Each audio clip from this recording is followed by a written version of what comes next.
a surreal, fragmented story of a robot who wants to produce the ultimate war film.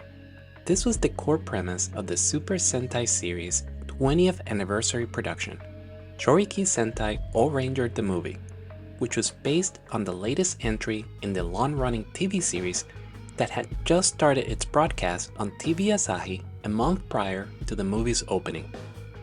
As part of Toei's 1995 Super Hero Fair, alongside Mechanical Violator Hakaider and Juko B Fighter, Ohranger the movie was part of a broader campaign to reintegrate Himitsu Sentai Go Ranger and Jakka Dengeki Tai into the franchise. The film was one of the festival's highlights, with prominent placement in promotional materials and TV commercials advertising the event. Premiering on April 15, a day after Episode 7 and Ohranger Robo's debut was broadcast, Ohranger the movie expanded on the TV series' atmosphere with a story that contained many dark undertones. Its story opens with the arrival of Prince Bolton to his newly built movie studio, where Paranoia's prince intends to produce the ultimate, true-to-life war movie. We are then introduced to a group of friends who are kidnapped by Machine Beast Camera Trick to serve as actors in Prince Bolton's movie.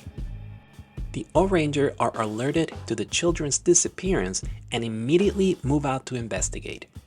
Thanks to an aerial promotion for the film, Goro and Yuri are able to track down the bird-like robot, but are unable to stop it from kidnapping Misako. We're then taken back to Bolton's studio, where Misako is reunited with her friends. Here, they are greeted by Machine Beast Locker Knight, who escorts them to a strange and surreal movie set and giving artificial reality headsets, which allow them to experience what they're seeing played on their screens. The scene then changes to a virtual reality steam locomotive, which is taking everyone who has been kidnapped through a picturesque landscape, but in the real world is actually headed for the battlefield in which Bolton intends to film a war movie.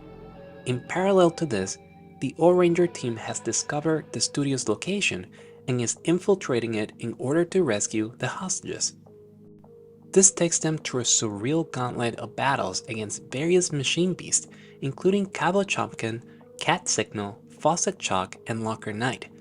While the Ohranger are fending off these strange adversaries, the kids arrive to their destination, a battlefield where Paranoia's Barlow soldiers are fighting each other as part of the movie's war scenes.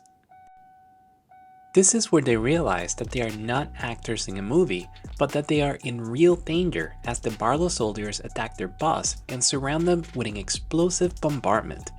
The footage of this situation plays across multiple TV screens in the studio, which alert the Ohranger to the danger the kids are in, and allow them to pinpoint the location of the bus. This leads to a horseback chase of the bus and a daring rescue as it plunges down a cliff. But the Ohranger end up surrounded by Paranoia's forces and are defeated while on a high suspension bridge. Quickly recovering from their dramatic fall, the Ohranger team trek back through the studio's battlefield, where they realize that Bolton has been killing humans as part of his movie production. They are horrified by their findings and accelerate their efforts to find and rescue the hostages.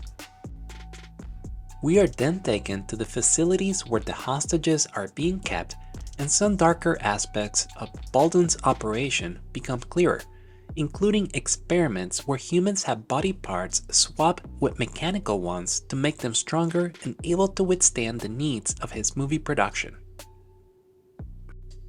And now, Misako and her friends have been chosen as the next humans to be augmented with mechanical parts. But just as the process is about to start, the Ohranger arrive and put a stop to it. The stage is now set for the Ohranger to take down Prince Bolton's movie plot and save all the hostages.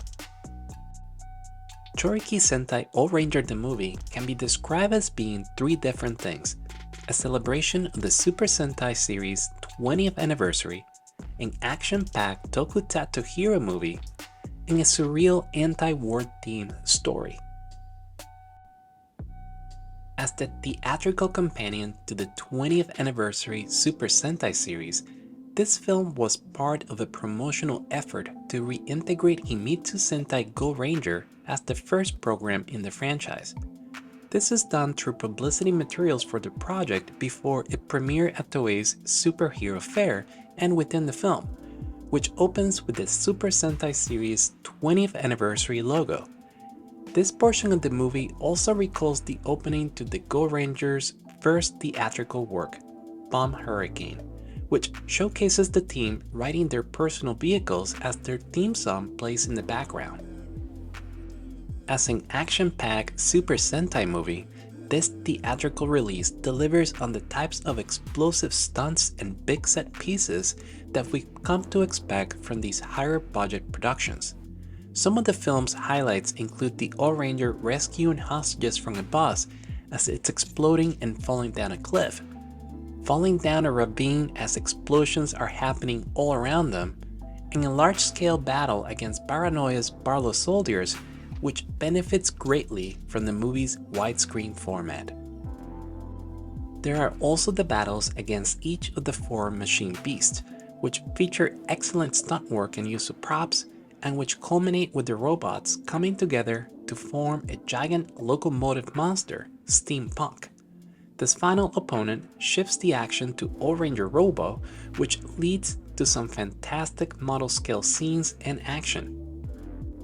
But where this work stands uniquely against every other Super Sentai movie, it's its story and surreal visual concepts that accompany its execution.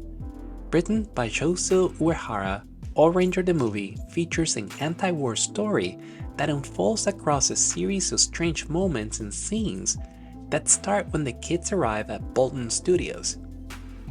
Here, they witness a dimly lit space with flickering monitors that are playing video footage of eyes blinking, sitting on a stage filled with debris and a pool of water that is meant to evoke an abandoned and crumbling train station. From here, the setting changes to the inside of a steam engine train whose conductor is a traffic signal cat robot. This is followed by scenes where the Ohranger fend off attacks from model-scale military vehicles in the production set and find a way to rescue the hostages through a tunnel filled with chickens. And this all unfolds against fairly dark themes within the storyline, which tie into the TV series' early tone, as this movie was produced before the impact of the Great Hanshin earthquake and the Tokyo subway sarin attacks drove a shift towards a lighter, more comical approach to the series' storylines and characters. And so, the movie is able to present moments like the Ohranger discovering that Paranoia has been forcing humans to fight and die against their soldiers as part of Bolton's movie, Misako confronting her mortality when she is selected for the limb replacement process as a military band plays along, and the hostage facilities, where several injured people are jailed and suffering in a dimly lit space. Overall, the action scenes and the strange story add up to a memorable experience that is unlike other theatrical works in the Super Sentai series. Following its theatrical release, the movie was published in 2 separate VHS releases in 1995, a standalone version and one in which it was packaged alongside the B-Fighter movie. A year after its theatrical release, the movie would also become the first non-team-up work to be adapted for the American TV series Power Rangers, where it served as the basis for the 9th episode of Power Rangers Zeo, Invasion of the Ranger Snatchers. It would also reappear in 2003 as part of the Super Sentai the Movie DVD box, and in 2011 as part of the Super Sentai the Movie Blu-ray box. Chouriki Sentai Ohranger the Movie is a unique product of its time that is worth tracking down and exploring if you're a fan of the Super Sentai series or this period of Toei's Tokusatsu hero productions.